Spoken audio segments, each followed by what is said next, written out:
महानगर गांव में रजनी नाम की एक लड़की अपने माता पिता के साथ रहा करती थी। उसके पिता मोहन अपाहिज थे और इसीलिए वो कोई काम नहीं कर पाते थे और उसकी माँ पिछले एक लंबे समय से बीमार चल रही थी, जिस कारण वो बिस्तर से लग चुकी थी। तू भी सोचती होगी ना कभी कभी कि तुझे कैसा बाप मिला है कि उसके जिंदा होते हुए भी तुझे काम करना पड़ रहा है। और माँ भी ऐसी जो घर का कोई काम नहीं कर सकती। अरे आप लोग कैसी बातें कर रहे हैं? अगर माँ बाप अपने बच्चों के लिए ये सब कर सकते हैं तो क्या एक बच्चा अपने माँ बाप के लिए ये सब नहीं कर सकता? आप लोग ज्यादा मत सोचिए, बस आराम करिए। भगवान तेरी जैसी औलाद सबको दे बेटा। रजनी अपने आंसू छिपाते हुए घर से निकली और अपना मिट्टी के बर्तन बनाने का काम करने लगी। वो एक कुम्हारिन थी जो कि मिट्टी के बर्तन और अन्य चीजें बनाकर बाजार में बेचती थी। हे भगवान, मैं तुझसे और कुछ नहीं मांगती, बस मेरे माँ बाप को ठीक कर दे। मुझे उनकी मदद नहीं चाहिए, पर मैं चाहती हूँ कि वो किसी के मोहताज ना रहें। तभी वहाँ उसकी पड़ोसन नीलम आ गई और बोली, अरे कैसी हो रजनी, और तुम्हारे माँ बाप कैसे हैं? बस सब ठीक है नीलम दीदी, भगवान की कृपा है। वो जिस हाल में रखे हम खुश हैं। तुम बताओ, तुम्हारा क्या हाल है? हाँ, मैं ठीक हूँ। पर अरे रजनी, अब भी तुम मिट्टी के बर्तन बना रही हो? तुम्हें पता है ना, अब जमाना बदल गया है। अब तो लोग स्टील, कांच और प्लास्टिक के बर्तन पसंद करते हैं। तुम्हारे ये बर्तन कौन खरीदेगा? मेरा सहारा तो भगवान है नीलम दीदी, उन्होंने मेरा हाथ पकड़ा हुआ है, तो मुझे कोई चिंता नहीं, सब ठीक होगा। अरे रजनी, भगवान के सहारे रहने वाले अक्सर भूखे मर जाते हैं। और वो देखो, मौसम भी कैसे करवट बदल रहा है। बारिश आई नहीं कि सब मिट्टी के बर्तन कीचड़ बन जाएंगे। सोच लो, कुछ और कर लो, वरना वो दोहा गाती फिरोगी, आछे दिन पाछे गए, हरी से किया न हेत, अब पछताए हो तो क्या, जब चिड़िया चुग गई खेत। मुझे अपने भगवान पर पूरा भरोसा है कि वो मुझे भूखा नहीं मरने देंगे नीलम दीदी, और जो होगा देखा जाएगा। अरे भोली लड़की, चलो अच्छा है। मैं तो कहूँगी कि कहीं फंसना मत। तुम्हारे ऊपर तुम्हारे माँ बाप की भी जिम्मेदारी है। जी मुझे पता है। तभी रजनी के बाजार जाने का समय हो गया। रजनी अपना सामान बांधती है और जाने के लिए तैयार होती है। मोहन उसे कल का बचा हुआ खाना टिफिन में रख कर देता है।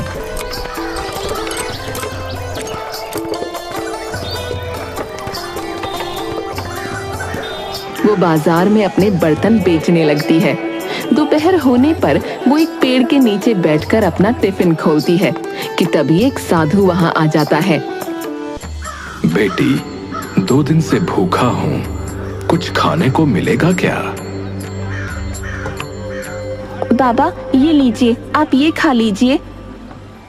अरे बेटी, ये तो तुम्हारा खाना है, तुम क्या खाओगी फिर?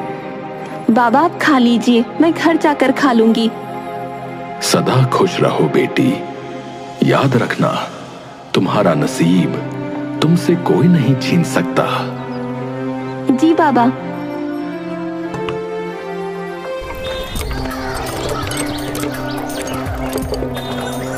रजनी घर पहुंचती है तो देखती है कि घर में कुछ भी खाने को नहीं है। वो अपने दिन भर की कमाई से बाहर से खाना लाकर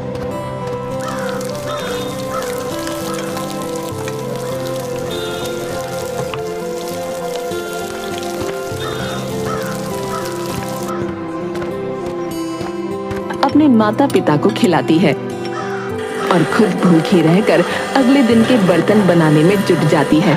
पर अगली सुबह जब उसकी आंख खुलती है तो वो देखती है कि बहुत तेज बारिश हो रही है।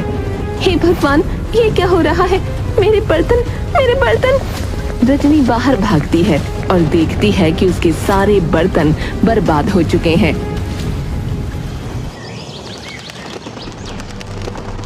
देख लिया रजनी, मैंने कहा था ना कि ये काम नहीं चलेगा।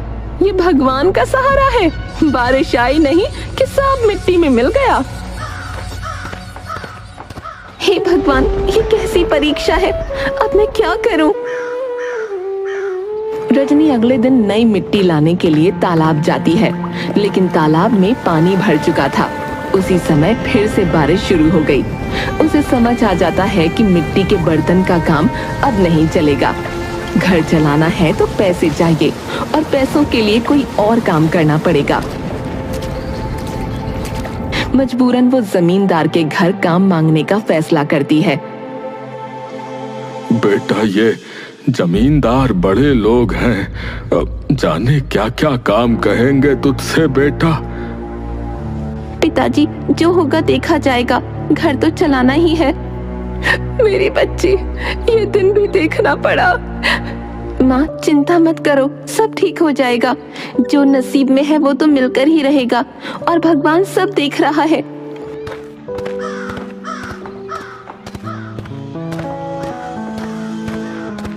रजनी जमींदार के घर पहुंचती है और उसका दरवाजा खटखटाती है। नीलम दरवाजा खोलती है और रजनी को देखकर चौंक जाती है। अरे वाह, ये कौन आ गया हमारे महल में? रजनी, यहाँ क्या कर रही हो? बाजार बंद हो गया क्या? मुझे जमींदार जी से बात करनी है। मुझे यहाँ काम चाहिए नीलम बहन। काम? और तुम इस बड़े घर में? तुम्हारे मिट्टी के बर्तनों के काम से तो घर में मिट्टी भर जाएगी।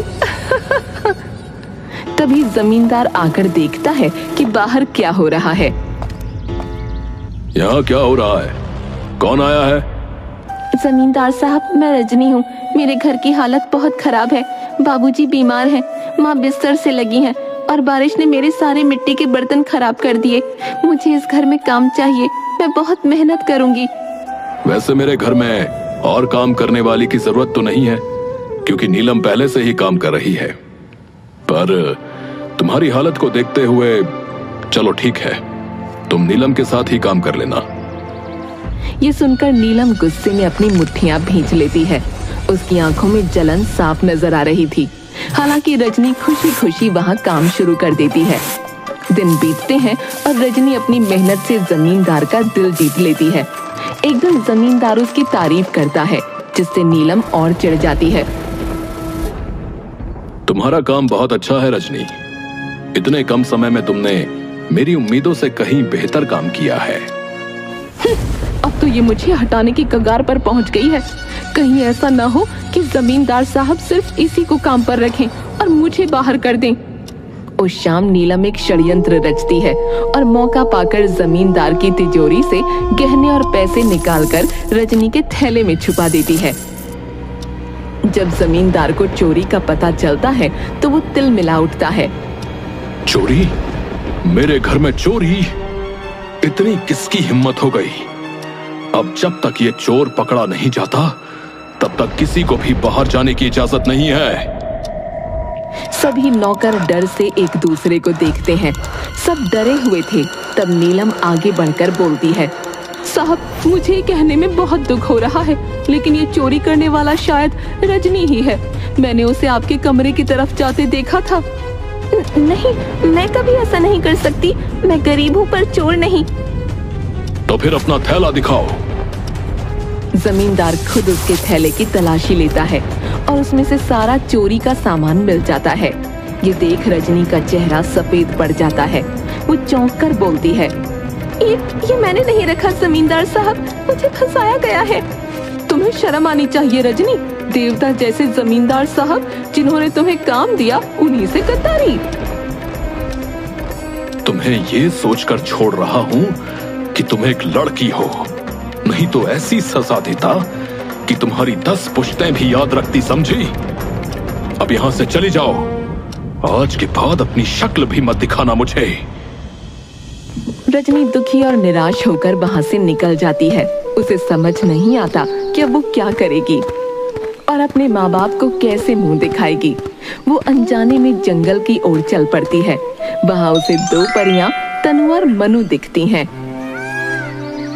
देखो मनु, ये लड़की कितनी उदास लग रही है। इसके चेहरे पर कितना दुख है। लगता है ये किसी बड़ी मुसीबत में है। हमें इसकी मदद करनी चाहिए। हाँ, चलो इसके पास चलें और पूछते हैं कि आखिर हुआ क्या है। परियां रूप बदलकर उसके पास पहुंचती हैं। अरे बिटिया, क्या बात है, इतनी उदास क्यों हो? देखो, हम बूढ़ियों से कुछ मत छुपाना, हम सब समझ सकती हैं। हाँ हाँ, हम भी तेरे जैसे दिन देख चुके हैं। बोल, क्या परेशानी है? माँ जी, मेरे साथ बड़ा अन्याय हुआ है। मैंने किसी का कुछ नहीं बिगाड़ा, फिर भी मुझ पर चोरी का इल्जाम लगाकर मुझे घर से निकाल दिया गया। मुझे कुछ समझ नहीं आ रहा कि मैं क्या करूं। अरे बेचारी, तेरी ये हालत सुनकर तो दिल ही फटने को हो आया। बताओ, कैसे लोग हैं जो मासूम पर ऐसा इल्जाम लगाते हैं। हाँ बिटिया, तुझे किसी से डरने की जरूरत नहीं, हम हैं तेरे साथ, बस हिम्मत बनाए रख। तभी झाड़ियों में सरसराहट होती है और एक खूंखार भेड़िया सामने आकर गुर्राने लगता है। उसे देखकर वो तीनों घबरा जाती हैं।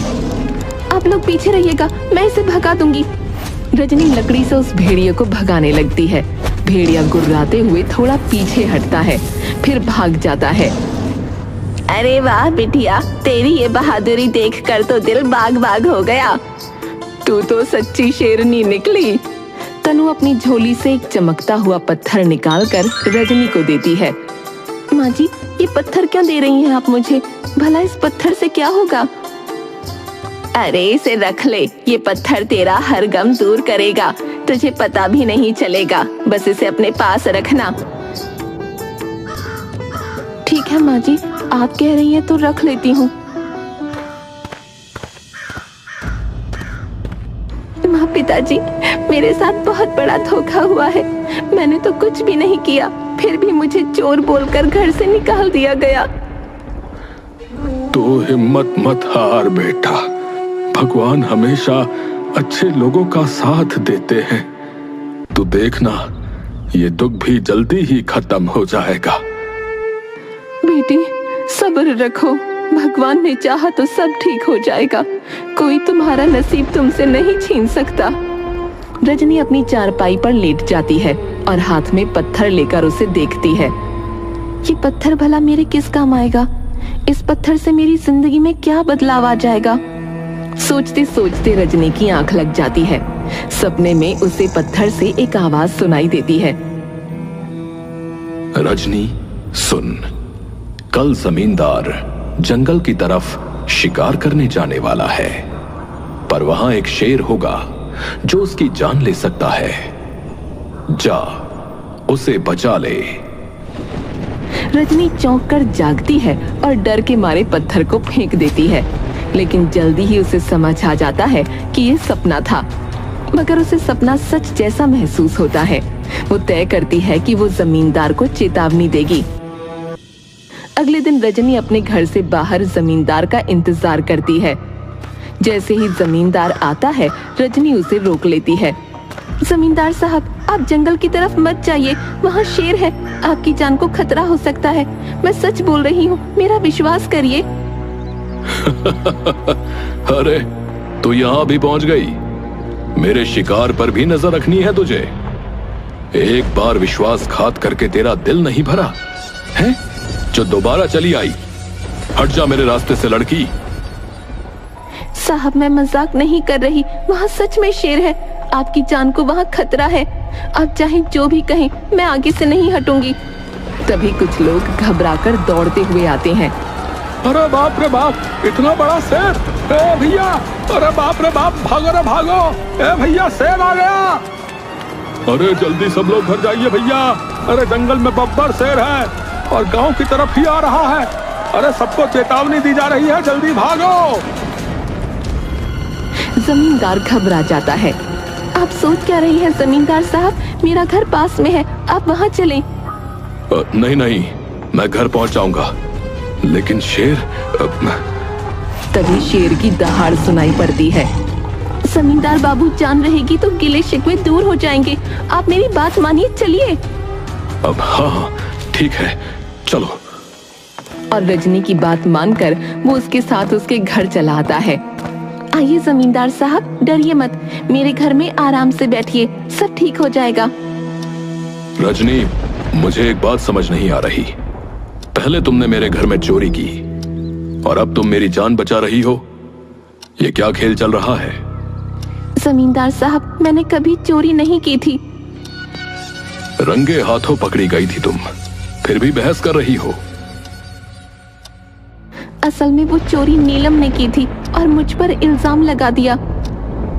अरे तुमने क्या सोचा मैं ये बात ऐसे ही मान जाऊंगा? कौन यकीन करेगा तुम्हारी इस कहानी पर? मेरी ईमानदारी ही मेरा सबूत है जमींदार साहब। तभी रजनी के पास रखा पत्थर अचानक बोल उठता है। जमींदार साहब, आज शाम को नीलम पर नजर रखना। वो आज भी चोरी करेगी।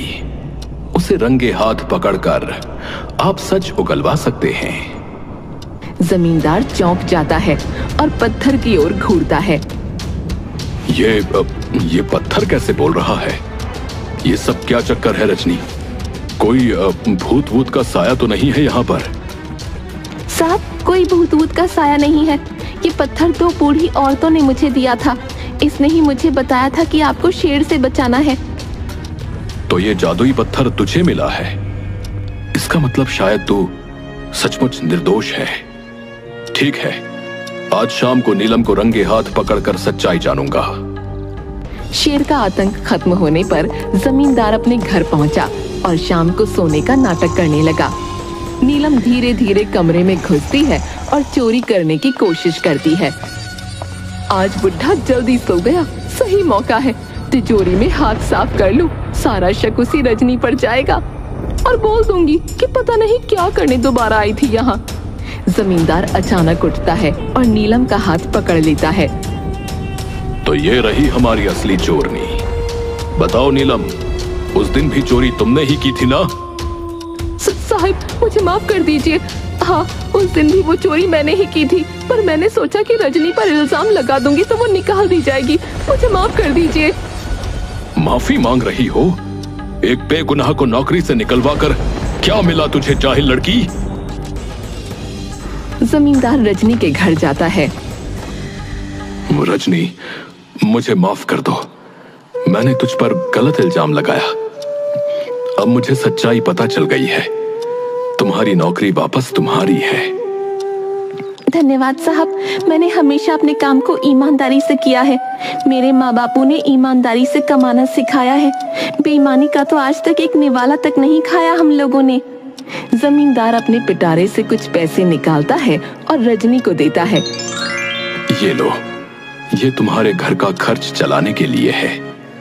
अब तुम्हें कभी किसी के सामने हाथ फैलाने की जरूरत नहीं पड़ेगी। साहब, आपने हमारी बेटी के साथ न्याय किया। हम आपका ये एहसान कभी नहीं भूलेंगे।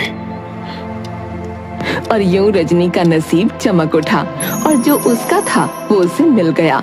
और उसके बाद रजनी खुशी खुशी जमींदार के यहाँ काम करने लगी। दूसरी तरफ अब नीलम भी समझ चुकी थी कि ईमानदारी से रोजी कमाना किसे कहते हैं।